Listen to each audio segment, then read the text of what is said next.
Fala pessoal, tudo bem? Sou Fortunato desse canal Gestor do Futuro e hoje eu vou falar um pouquinho sobre a Meal3, que é a International Meal Company. Ela tem uma gama diversificada de restaurantes e ano passado ela fez a aquisição do KFC e do Pizza Hut aqui dentro do Brasil.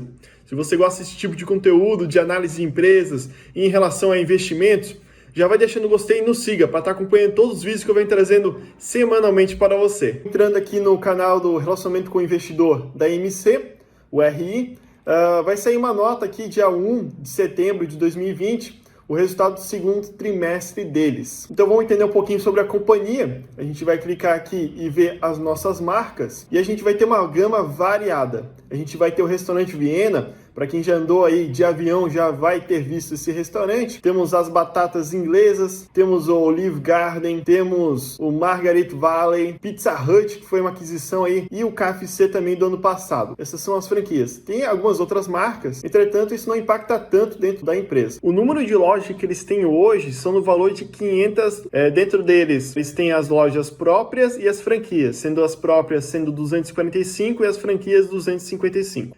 Dentro das franquias elas têm que pagar um royalties para o IMC de 6%, e desses 6%, 3% eles têm que mandar lá para a sua matriz dos Estados Unidos, tanto se for no Pizza Hut, se for o KFC, né?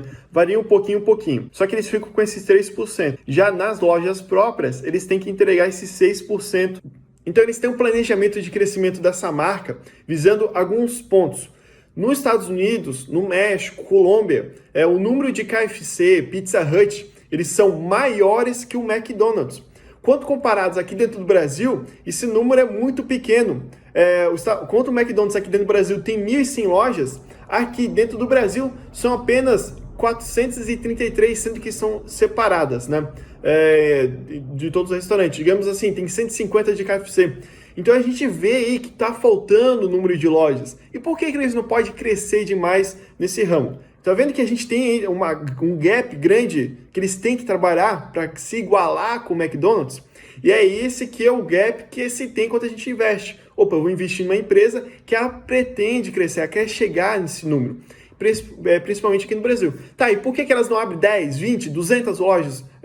Porque é uma indústria de serviço e como é do restaurante, eles têm que treinar seus agentes. Então eles têm que estar sempre preparando, fazer treinamento, isso tem muito custo. Eles não podem pegar e fazer 10 lojas, fazer um treinamento dentro daquelas 10 lojas, fazer um marketing para trabalhar, porque isso vai trazer muitos custos para dentro da empresa e vai rentabilizar. Então, qual é a grande sacada que se tem dentro dessa empresa? Eles querem crescer, tem um grande gap de crescimento e como eles estão melhorando cada vez mais a sua performance, eles estão demonstrando que há sim uma possibilidade de crescimento, uma valorização da ação, já que o valor da empresa ela tende a crescer, junto que ela tende a crescer também em número de franquias dentro do Brasil. Outro ponto interessante é quanto comparado aqui com o mesmo setor, o Burger King, a Meal ela tem um P sobre VP que seria, digamos assim, quanto está valendo a empresa frente ao valor que está sendo pago. Ela está mostrando aqui 0,9, quanto o BK ele está com 1,6. A gente percebe que há essa grande diferença e se ela começar a demonstrar competitividade, melhorar suas performances, ela pode chegar até lá.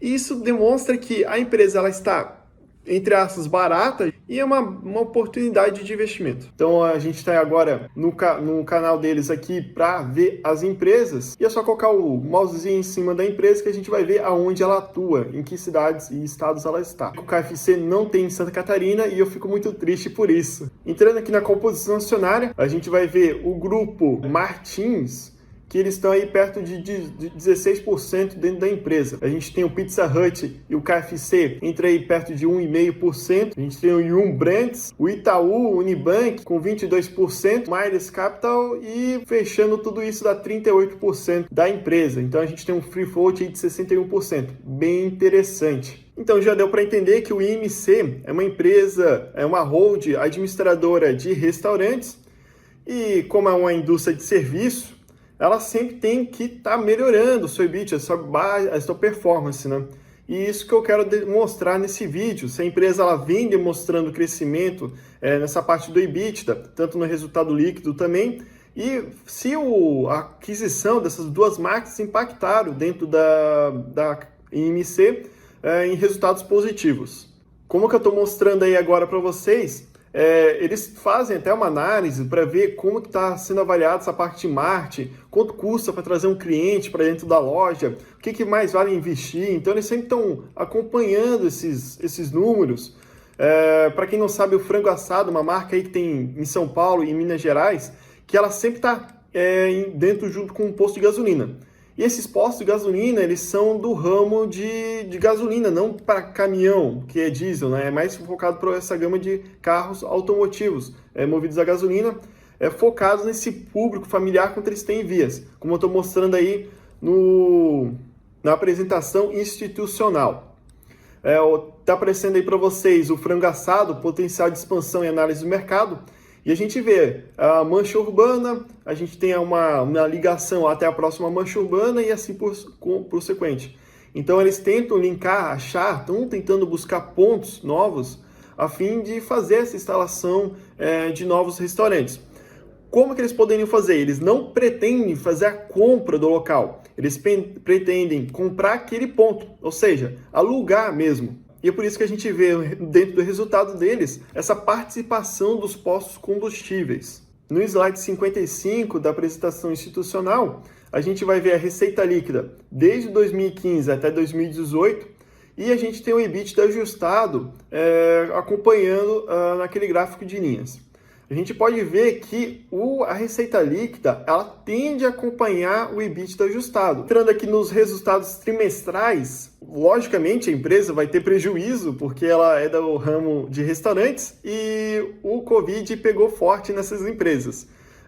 Então, o que eu vou fazer nessa análise de hoje? Como a gente já meio que sabe o que vai acontecer nos próximos, na apresentação do resultado do 1º de setembro, eu quero mostrar efetivamente como é que ela vem construindo com o tempo e por que é uma boa empresa de investimento. Estava conversando com um amigo meu e ele falou que assim, com essa margem de EBITDA, eu prefiro investir numa elétrica.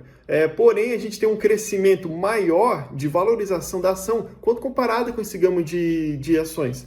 Então, por isso que eu trouxe nesse vídeo sobre essa empresa, porque a gente tem uma opção de investimento que pode ser mais rentável quando a gente investe dentro de uma elétrica. Entrando aqui nos comunicados ao mercado e fatos relevantes, eu retirei algumas informações importantes aqui. Referente, primeiro, à composição acionária dela. O Itaú Unibank, ele vem crescendo desde março de 2019, ele duplicou a sua atuação. Em março de 2019, ele tinha 10%, e em dia 30 de julho, ele aumentou a sua participação para 15%, sendo que um pouquinho antes saiu uma notícia, ali perto do dia 26, que o grupo IMC comprou o direito aí da marca Pizza Hut e KFC aqui dentro do Brasil. E esse ano subiu para 20,4%. Como mostrei na composição acionária, a gente vai ver que ele está com 22%. Então ele já está aumentando o seu capital dentro dessa empresa. Então eu peguei 5 relatórios, o de 2019, primeiro, segundo, terceiro e quarto trimestre, e peguei o relatório desse ano de 2020, primeiro trimestre. E a gente vai fazer uma análise comparando as receitas deles em segmentos da região geográfica. Então, vou comparar Brasil com Brasil, e eu vou comparar Estados Unidos com Estados Unidos, e depois Caribe com Caribe. E depois vou fazer uma simulação desses resultados consolidados e ver se houve um crescimento ou não, para ver se a empresa está tentando ser mais eficiente dentro do seu serviço. Então, o Brasil, no primeiro trimestre de 2019, comparado com 2018, a gente vai ver que decresceu. No segundo trimestre, também decresceu. No terceiro trimestre, também houve um decrescimento. No quarto trimestre, aí a gente teve um aumento, já contabilizado a compra do KFC e do Pizza Hut, então isso impacta numa receita líquida maior. E no primeiro trimestre houve um aumento comparando com o 2019, com 2021. Nos Estados Unidos, também, primeiro trimestre de 2018 com 2019, houve um crescimento. No segundo trimestre, houve um crescimento, no terceiro trimestre houve um decrescimento, no quarto trimestre houve um crescimento e no primeiro trimestre de 2020, comparado com o primeiro trimestre de 2019, a gente vai ver que teve um decréscimo. O Caribe, com o primeiro trimestre de 2018 comparado com 2019, houve um crescimento, com o segundo trimestre houve um crescimento, terceiro trimestre houve um decrescimento e o quarto trimestre um aumento. E no primeiro trimestre de 2020, comparado com 2019, a gente vai ver um decrescimento. Então, o primeiro trimestre de 2019 teve uma receita de 362 milhões, no segundo trimestre de 400 milhões, então teve um crescimento. No terceiro trimestre de 2019, 424 milhões, então teve também um crescimento. Em quarto trimestre de 2019, teve uma receita líquida de 414 milhões. E isso aí teve um decrescimento. E já no primeiro trimestre de 2020, uma receita líquida de 366 milhões, demonstrando um impacto aí do Covid. Em relação ao EBITDA ajustado, a gente vai ver que no primeiro trimestre foi de 12,5%. No segundo trimestre de 2019, a gente vê um crescimento de 14,9%. No terceiro trimestre, a gente tem um EBITDA ajustado de 18%. No quarto trimestre, a gente tem um EBITDA de 12,7%. E no primeiro trimestre de 2019, a gente tem uma margem de EBITDA negativa de 1,8%.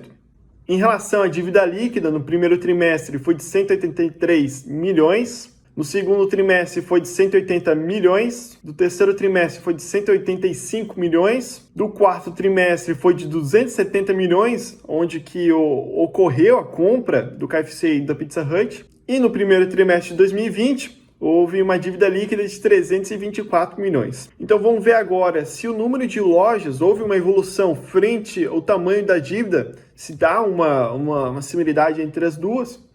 Então, no primeiro trimestre de 2019, se tinha 156 lojas aqui dentro do Brasil, nos Estados Unidos 22 e no Caribe 45. No segundo trimestre, se tinha 129 lojas dentro do Brasil, 22 nos Estados Unidos e Caribe 44. Então, a gente teve aí o encerramento de alguns pontos que não estavam lucrando quanto eles queriam. No terceiro trimestre, no Brasil se tinha 128 lojas, nos Estados Unidos 22 e no Caribe 44.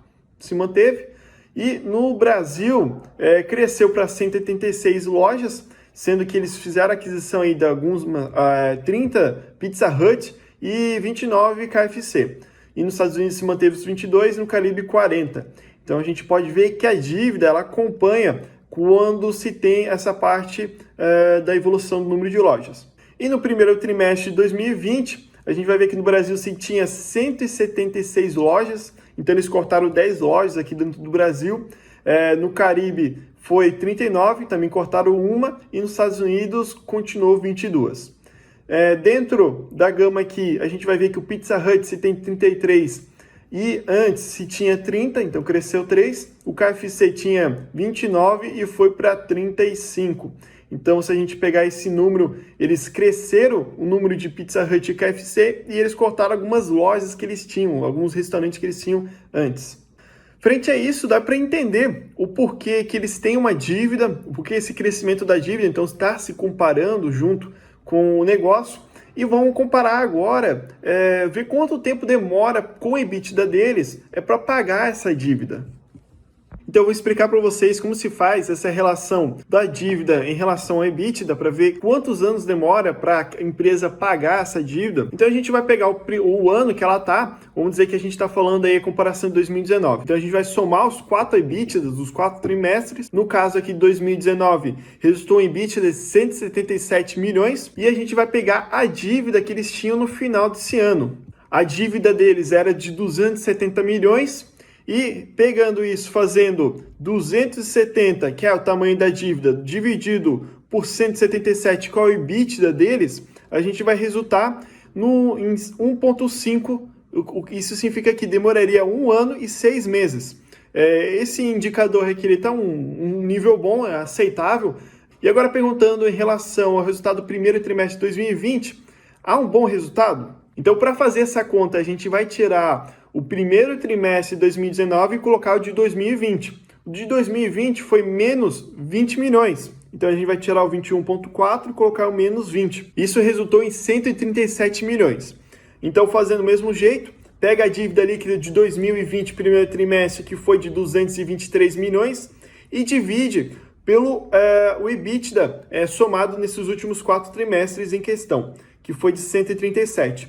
Vai demorar 2 anos e meio para que se pague a dívida. Frente ao Covid, isso foi um grande impacto dentro da empresa, mas não vejo aqui números que demonstram que uma preocupação. São números aqui, para mim, que são aceitáveis frente ao desenvolvimento operacional e crescimento dentro da empresa. Ela já fez empréstimos frente ao governo americano e lá o empréstimo é muito mais baixo. Então, demonstrando todos os pontos aqui dentro da empresa. O resultado do segundo trimestre de 2020 vai ser ruim, mas a empresa é uma empresa boa, apresenta números aqui que satisfazem. Sendo que ela está custando aí R$4 e a empresa aí já no ano passado estava perto dos 9, tem um crescimento, um gap de crescimento ainda muito elevado. Os shoppings já estão abrindo, os restaurantes já estão abrindo, já se tem a primeira vacina aí, não se sabe se tem mesmo, mas os russos fizeram. Os estudos já estão bem avançados em relação à vacina. Então eu vejo aí uma possibilidade de crescimento altíssima dessa empresa. Lembrando que esse conteúdo é educativo, eu estou mostrando como que uma pessoa, eu quero começar a investir, como que eu faço? Como que eu faço minha análise? Eu fico só aí observando a Suno Notícias, fico só olhando aí a Betina falando? Não, eu estou ensinando aqui como que eu, pessoa normal, faço uma análise de uma empresa. E se você gosta desse tipo de conteúdo, deixe um gostei e nos siga para estar acompanhando todos os vídeos que eu venho trazendo aqui para vocês. Que isso aqui, eu faço normalmente, só que eu compartilho essa informação com vocês. E eu peço em troca apenas uma curtida aí e um apoio e de se inscrever no canal. Se você aí tem alguma sugestão de alguma empresa que eu faça aí essa análise, deixa aí nos comentários que eu vou estar lendo sim, pessoal. Então, valeu!